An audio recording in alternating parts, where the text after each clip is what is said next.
Ooh, the Sweet 16 of BSA Safety. Let's talk about it.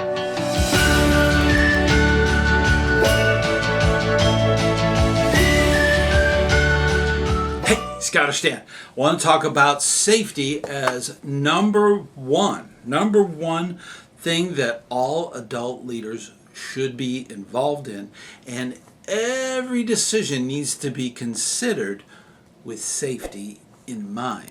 We are dealing with America's youth. We do not want them hurt or damaged. Okay, these are precious people.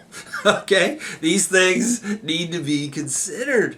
The Sweet 16 is a good way to remind yourself that safety is a big deal in scouting. In fact, at this moment, I would recommend that you check your YPT, Youth Protection Training, status. Okay? I give you permission to go to the link down there, okay?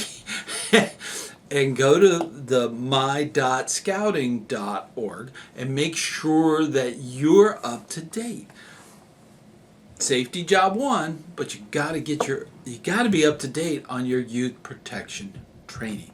Very important. Number one, quality supervision.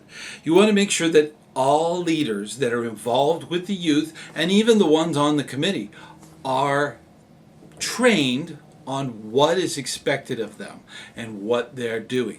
No matter what kind of thing is going on, whatever activity it is, you need to make sure that there is qualified supervision at any given time. Physical fitness. This is mainly to do with the activity that you're doing. The activity may not be appropriate. Some of the activities that a crew or troop does is not appropriate for a pack. So you need to make sure that the physical ability is there. You wouldn't take a pack on a 50-mile hike, okay? But you may do that as a troop or a crew. Number three, buddy system. This is critical wherever you go. If you're taking the Cub Scouts to a museum, the fire station, make sure that they have buddies and they check and take care of one another. And they know what to do if their buddy is missing. Okay? So that is a time-tested thing. And it doesn't fall away. Okay?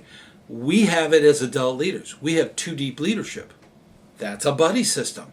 We need to maintain that. Okay? No matter where we are and what we're doing.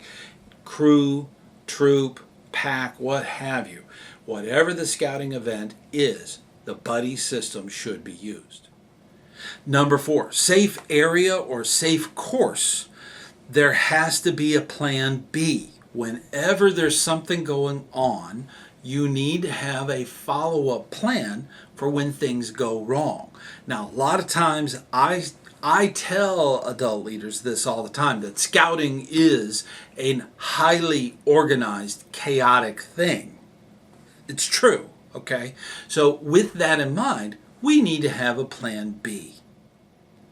Number 5, equipment and the selection of that equipment and the maintenance of that equipment should be done. If you need something calibrated professionally, it needs to be calibrated professionally. That's true for a crew, a troop, or a pack. If you have something that needs maintenance, it needs to be done, and it needs to be done appropriately by people who know what they're doing. The worst thing to do is to assume that could be a problem, to make sure that you have the equipment in order to do the activity. I would not go diving if I did not have a certified person checking the equipment, okay? That's true with climbing. It's true with going on an event to make sure the car is maintained. These are maintenance that has to be done. Number 6, personal safety equipment. like helmets and jackets. If you don't wear them or you don't wear them properly, they don't work. They can be a real problem. So you make sure that you have them and that you're wearing them appropriately. Number 7, safety procedures. Everyone should be aware of what their role is in an emergency. That is really critical to appropriate help. No matter where you are, whatever you're doing, and wherever you are, there should be a procedure that everyone in the group knows what to do. For instance, you are going camping, and one of the vehicles hauling equipment has a flat tire. There needs to be a procedure for that. A lot of times people don't even talk about it, but there needs to be a procedure about it so that they know who's going to do what, who's going to notify who, and the delay, and if there's a problem or additional problems. That's something you need to work out with your adult leadership. They need to know the plan, otherwise they won't do it. Number 8, skill level limits. You need to know your unit's level of skills. Cub Scouts don't do 50-mile hikes or canoe trips, okay? They will when they're a troop, okay? They will when they do a crew. These are the limitations. Please go by those guidelines and know that those are the limitations. Number 9, out of the sweet 16, number 9 is check the weather. Sometimes the weather can be fickle, okay? I live in South Florida and it changes all the time, okay? We always tell tourists that if it's raining, just wait, the sun will come out. It doesn't take long. It's true, unless there's a huge storm. So you need to be aware of the weather. Number 10, I tell you what, planning is critical. If you don't plan, you're planning to fail. Okay, I've said that hundreds of times. Make sure that you have a plan with qualified leaders that all know their part in what's going on, no matter what the activity is, and make sure you have a backup. 11, communications. You gotta have that communications going on. Make sure that others know the cell phone number. Others know who to contact when they get there. If you're traveling within the guidelines, you're not all going to arrive at the same time. Make sure that everybody has communicated before and they know where the waiting points are and so on. Okay, so communications, super important. Some units go as far as even getting radios so that they can talk to one another on the way to events. Or if they get to the event, they can be able to communicate with base camp. That's a great thing to have.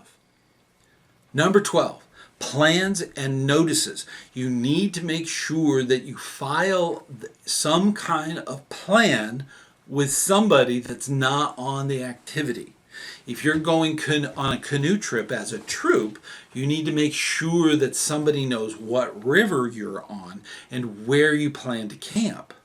Very important. There has been many occasions when we needed that information. You can't really communicate when you're in a remote area through cell phones. You can't rely on that. So make sure that you file your permit and file your notifications before you leave, and make sure that you have them in order.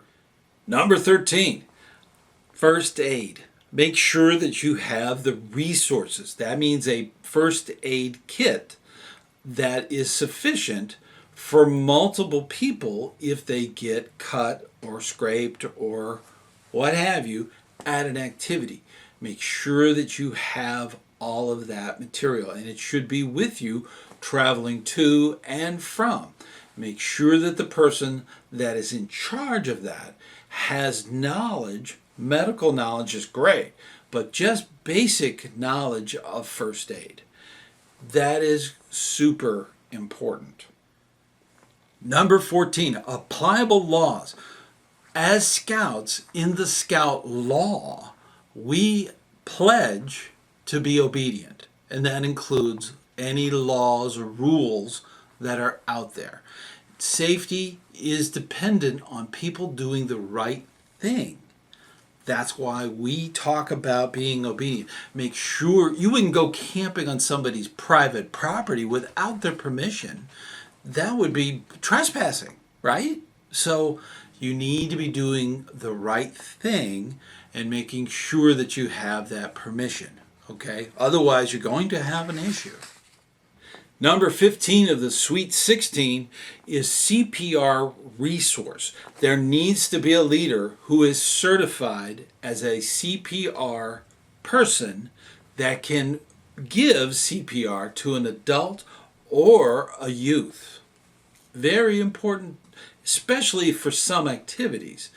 I would say all activities, but there are some activities like going to the museum where that's not as strenuous as a hike or a canoe trip. So that needs to be considered too. Finally, number 16 is discipline. Yes, all of this doesn't mean anything if you don't have the discipline to do it. Right? So let's set the example. Let's not try to be the exception. Let's go out there and be safe and make sure that all the leaders are willing to take on the Sweet 16 of the BSA safety. And that will be a great thing. It will keep you safe. It'll help you keep your leadership safe. It'll help you keep your youth safe. Safety is rule one. So with that in mind, I'll tell you what, you're doing a great job. Keep up the good work.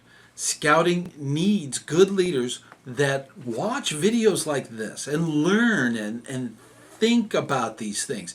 And you do that. That makes you a great leader. So keep up that good work, and I will see you safely on the trail.